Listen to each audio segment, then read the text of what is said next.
کبھی یہ virus respiratory system پر اثر انداز ہوتا ہے اور کبھی جی آئی پر۔ امراض تنفس میں نزلہ و زکام اور نمونیا جیسی علامات پیدا ہوتی ہے اور زیادہ تر لوگوں میں یہ ہلکا اثر دکھاتے ہیں۔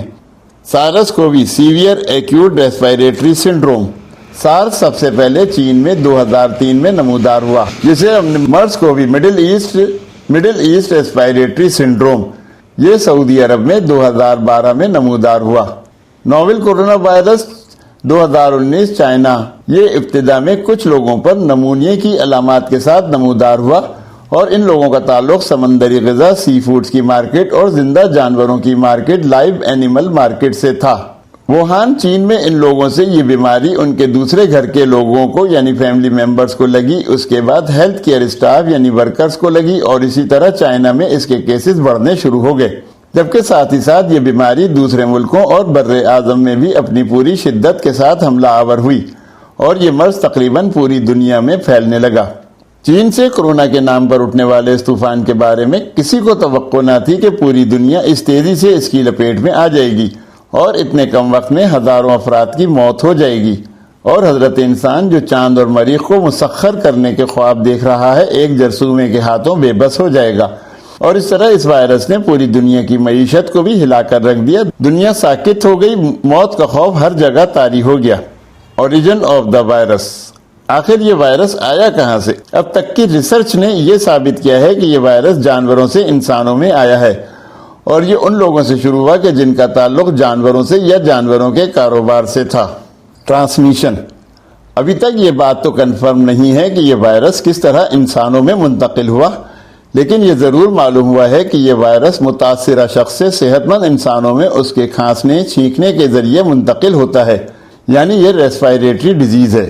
اب جس شخص کو یہ انفیکشن ہوا ہے اور کھانسی ہونا شروع ہو گئی ہے یا چھینکیں آ رہی ہیں، اب اس کے دو طریقے ہیں، یا تو یہ ہوا میں چھینکے گا یا کھانسے گا یا پھر اپنے ہاتھوں میں۔ یہ دونوں طریقے غلط ہیں۔ اگر یہ ہوا میں کھانسے گا تو یہ وائرس تھوڑی دور جا کر زمین میں چلا جائے گا، اور اگر کوئی صحت مند شخص وہاں موجود ہوا تو یہ وائرس اس شخص کو متاثر کرے گا۔ اسی طرح اگر کوئی متاثرہ شخص اپنے ہاتھ پر کھانسے تو اب پانی پینے کے لیے گلاس لیا یا باہر یا گھر میں آنے کے لیے دروازے کا ہینڈل، چابی، لفٹ کا بٹن، گاڑی کا دروازہ، ٹرالی، بس کے کنڈے، قلم، موبائل، لیپ ٹاپ کچھ بھی چھوا تو وہ وائرس وہاں بھی منتقل ہو جائے گا۔ یا کسی سے ہاتھ ملایا، ہاتھ چومے، گال تھپتھپایا، پیار کیا تو اب یہ وائرس اس صحت مند شخص میں منتقل ہوگا۔ ہماری عادت ہے کہ ہم دن بھر اپنے ناک، منہ، آنکھ، کان کو اپنے ہاتھ لگاتے رہتے ہیں یا پھر کھانے کی کوئی چیز بغیر ہاتھ دھوئے استعمال کرتے ہیں، تو اب یہ وائرس صحت مند شخص میں اپنی پوری تباہ کاریوں کے ساتھ داخل ہوگا اور ناک سے ہوتے ہوئے لنگس میں چلا جائے گا۔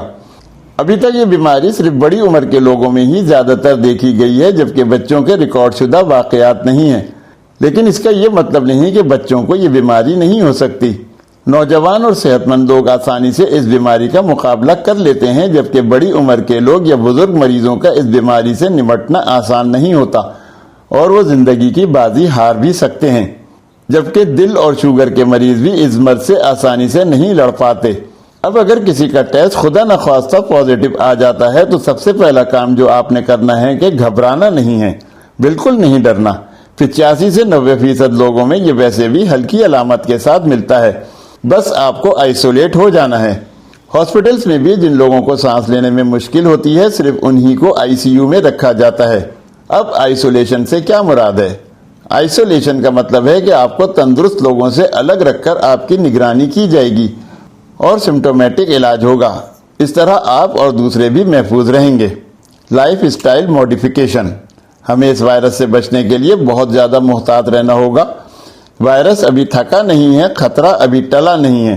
اس وائرس سے بچنے کے لیے ہمیں اپنے ہاتھوں کا منہ سے رابطہ ختم کرنا ہوگا، یعنی آنکھ، ناک اور کان کو چھونے پر پابندی لگانی ہوگی۔ ماسک ضرور پہنیں، ہاتھوں کو صابن اور پانی سے باقاعدگی سے دھوئیں۔ ماسک 24 گھنٹے لگانا ضروری نہیں، بس جب لوگوں کے درمیان جانا ہو جیسے مارکیٹ، آفس، عوامی مقامات، شادی بیاہ، سیاسی و مذہبی پروگرام تو ماسک ضرور لگائیں، اور ہاتھ ملانا، گلے ملنا، منہ چومنا روک دیں۔ ہم اپنے رابطوں کی شرح کو کم کر کے انفیکشن کا خطرہ کم کر سکتے ہیں۔ اس طرح کرونا وائرس کے ساتھ ساتھ فلو جیسے امراض کا خطرہ بھی کم ہو جائے گا۔